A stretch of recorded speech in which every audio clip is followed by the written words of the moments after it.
Are we on? Hey guys, and welcome to another episode of Riding on the Strom. Today, we're not riding. We've got the bike parked, and we're going to talk about the accessories that I've put on this motorcycle. This is a 2019 Suzuki V-Strom 650 XT. Let's get into it. There's not a lot of stuff that I put on this bike, but there are some interesting things, and it's important to understand that I will put the make and model numbers of the accessories on the screen, and there'll also be links in the description for them. So let's get right into it. Let's start with the front of the bike. Go down low here. The first thing I put on was a radiator guard from Sw-motech Performance in England. I also like Cox Racing radiator guards. That's another thing to do. Another way to go. One of the first things I always do on a bike is put a radiator guard, especially on an adventure bike. You're going to go off-road. You're going to get a lot of things kicked up in front of you. Somebody in front of you might kick up a rock, a car. The other accessory that I've put on my bike is this spoiler on the stock windscreen. There is a lot of debate about how to curb the wind buffeting that you get from the stock windshield. I have tried a National Cycle windshield, which I had on my DL1000 that worked really well. But on the DL1000, you can adjust the angle of the windshield. On this bike, you cannot. And I do find some other people use the Jivvy, which has this huge spoiler that goes up and down. I understand it's kind of the same concept, but that thing gets really dirty. I don't like it. And I like things not obstructing my line of sight. So that's why I've got this. This is the MRA Sport spoiler. But I get a lot of questions about windshields and buffeting, and this is my solution. The other thing on the bike, if you can see, is the mirrors have been changed out for different mirrors. The V-Stroms tend to have these big square mirrors. They're okay. They're not that aerodynamic. A lot of people just swap them out for that reason. I do it as a kind of a weird tradition. I just put different mirrors on them. My DL1000, I had Aprilia 2 Wono mirrors on it, which are the same mirrors that come with the BMW GS. But these are Honda Africa twin mirrors, and they're very sleek, very cool. Now the other thing up here is a throttle lock. This particular bike does not come with electronic cruise control, so I have a throttle lock on here. It's made from Atlas. And I'm going to have two links in the description, one with the install and one with an install just for the Suzuki bikes like this one. I kind of used a very narrow spacer here, but they say that it's probably better to pull the grip back more and put a bigger spacer in here.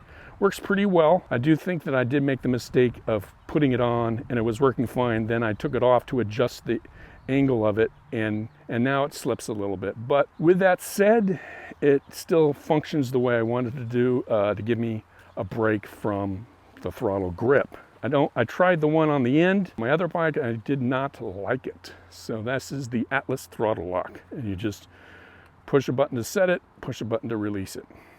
The other thing up front here are bar risers. These are the Sw-motech bar risers. They come in 3 sizes. I'm going to put them up on the screen. I think they're 15, 20, and 30. I'm not sure. These are the 15. I went kind of low. I didn't want to have to hassle with the cables too much. All sizes. You do not have to do anything with the cables or extend them, but it is a tight fit, and you can do it if you just unclick them all once you're installing them and then get the cables back in. But it does help. I am a tall person. I should probably open with that. That's why I went bar risers. But the 15s are kind of a nice compromise. They're not too tall, they're not too low, and they come in 2 colors, black and silver. The other thing that I've been doing on my bikes now is just putting a ram mount on the handlebars. I've had different mounts for handlebars and bars in general that take screws and GoPros and all this other junk, and I have just committed to now putting a ram mount on all my bikes now, and it is versatile to have this ball here. I use it as an extender for my camera.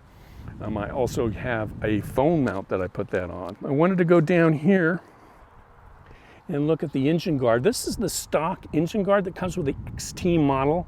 The oil cooler is kind of exposed here, and I actually like this plastic thing. So this is just enough protection to protect that oil filter and front end there. I mean, it is a big piece of plastic. It's not very strong. A lot of people like to take these V-Strom 650s off-road, so they will get a skid plate, something metal and a little bit stronger. And also, while I'm looking at the engine here, I do not have an engine guard on here. I don't tend to do a lot of off-road stuff, so a lot of people put engine guards on their bike, so if it falls over, it doesn't cause any damage.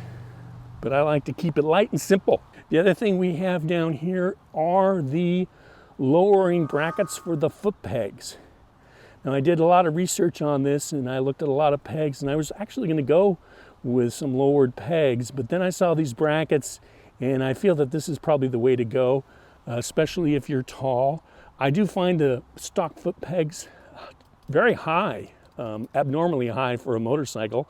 It's not that big of a deal, but especially when you're tall, you will notice that. Lowering brackets allow you to put the foot pegs down, and then if you want to go even farther, you can probably get lowering foot pegs after you do the brackets. But the brackets are probably the best way to go to get this done, at least the first step. So if we come up here and we look at the new seat, this is a custom seat by Seat Concepts. Their Suzuki has a couple of seats. They have the stock seat, obviously. They have a tall seat, and this is the Seat Concept seat. I am tall, and I needed a taller seat, and I found the stock seat very uncomfortable. It pushes you into the tank. And there are some aftermarket seats out there that I'm sure are very good, but I went with Seat Concepts. They do have two models, a normal seat and a tall seat. This is the tall seat. That makes the seat a lot flatter and a lot more comfortable. But understand, with Seat Concepts, you're not buying a seat from them. You're actually sending them the pan of your seat. And what that means is you got to take your seat apart. You take the vinyl cover off of it, you take the foam off of it, and you send them the pan, and they redo the seat for you. They put new foam in and new cover on it and send it back to you. So it is, about what, 3-week, 4-week turnaround time. So you're going to be without a seat. And just so you're aware of that if you go with Seat Concepts. But I've been very happy with it.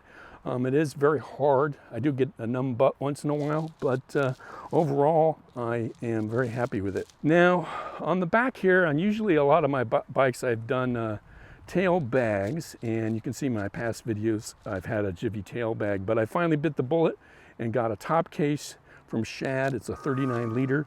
There's a bracket down here, and here's the top case. Not much to talk about. I do feel that the 39 liter is probably a good compromise. It's not too big, it's not too small.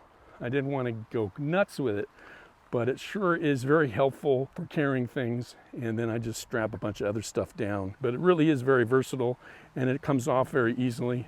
There is a key for it, and we can open it up. Not very exciting stuff in there. Oh, my reading glasses. And we have the often forgotten side stand foot extender.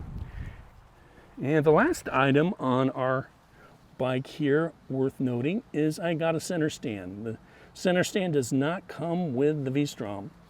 I think they have an adventure model with panniers, and that might come with the center stand, but the base model, the XT model, which this is the XT, it does not come with a center stand. So I had this added. This is a part from Suzuki, and it is very versatile for putting your bike up to work on your bike. It really is kind of necessary, and it takes the weight off the wheels when you have it parked. One nice thing about the center stand is on this side of the bike, you can hardly see it.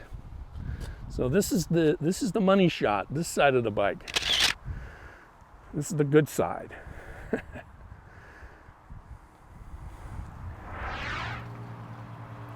Well, that's about it for all the accessories on my bike. Thanks for watching. If you have any questions, put a comment down below. And as I said before, if you're trying to find the products, there'll be links in the description of this video. Again, thanks for watching. Ride safe, and I will see you in the next one.